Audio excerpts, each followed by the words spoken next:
It's safe over here. We have the gates, the fence, everything. You know, you got to have a code to get in. This is a clearer picture of how you get into the development right there. You see that big gate? You see that big gate? Alright, y'all. Welcome back to InTheStreetzTV. Tonight, we're going to be talking about Miss Mercedes Morr once again. And the reason we talking about her once again is because I keep getting comments saying it was a stalker that took her life. We're going to get into it.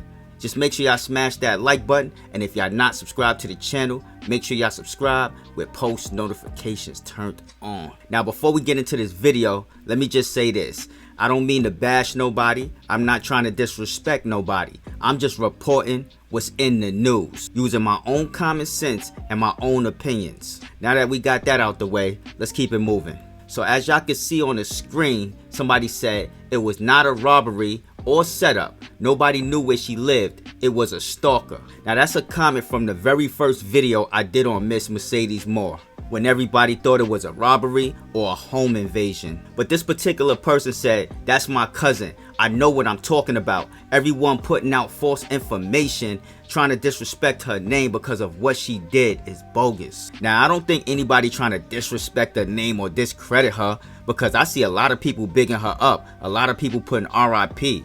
It's just that some of us have common sense, some of us have our own opinion and our own brain. Because at this point, I think somebody's covering something up. I don't know if it's the family covering up or if it's her friends covering up, because some things just don't make sense. I see a lot of people running with the, oh, it was a stalker, stalker this and stalker that. But a stalker can't get into a gated community that you need a code key, you gotta pass security, and the stalker was in her house. Like, come on. We all gotta use our brain and use our common sense. But with that being said, let's get to these clips. It's safe over here. We have the gates, the fence, everything. You know, you got to have a code to get in, code to get out, and you know, I'm just in shock. Lauren, there's a lot of confusion being expressed by neighbors of the Instagram model who tell me that the Cortland Apartments is usually very quiet, but news of what investigators are calling a murder-suicide has them on edge and on a quest for answers. Now, she lived in a gated community, which means it's more to the story than they're saying. It's more to the story than the stalker situation. And this is the reason why I made this video, to clear up any confusion. But we not done yet. Let's continue. So as y'all can see on the screen, we have a Google map, right, of the whole scenery of where she lived at. You see that right there? With the red on the ground, that's a gate right there. That's a security gate that you need to get in the complex. It's a gated community, right? But let's keep it moving. Let's keep it moving. You see right there, going down that way? That's another gate right there. That's another gate, right? So she lived in a gated community. It'll be very, very hard for a stalker to really get in there unless somebody let the stalker in or he came in with her, which leads me to think that she knew the person that took her life, because the person was in the gated community. As y'all seen on the screen, is many gates. Like right now, you see that gate right there? That's a different exit or entrance, and that's a gate, right?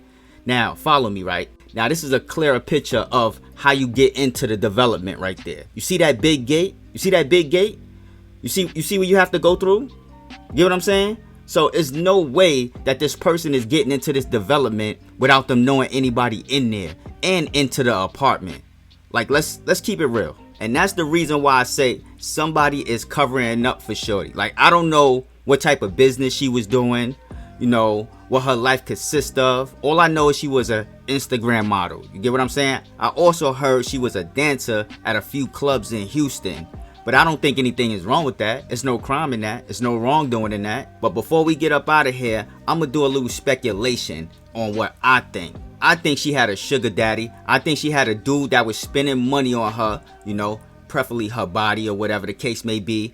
Remember, she used to go to Dubai with another girl. A lot of these girls live secret lives that a lot of people don't know about. They be having these older dudes spend money on them, thinking that they're going to be with them in the long run. And then when they don't be with them and they break their heart, this is what happened. Because I don't think a stalker is going to go out their way to get in a gated community that they got to get around security and everything. Get into her apartment, right? Do something to her to hurt her. And then do something to himself to hurt himself. If anything, he gonna hurt her and then try to get up out of here. You get what I'm saying? He not going to end his own life. So it just don't make sense. You feel what I'm saying? And that's just what it is. That's just my opinion. That's just my speculation. I'm not saying it's true, but that's just how I see it. Anyway, with that being said, make sure y'all smash that like button. And if y'all not subscribed to this channel, make sure y'all subscribe with post notifications turned on. It's one of the realest channels y'all ever gonna be on. Remember that. I'm out. Peace.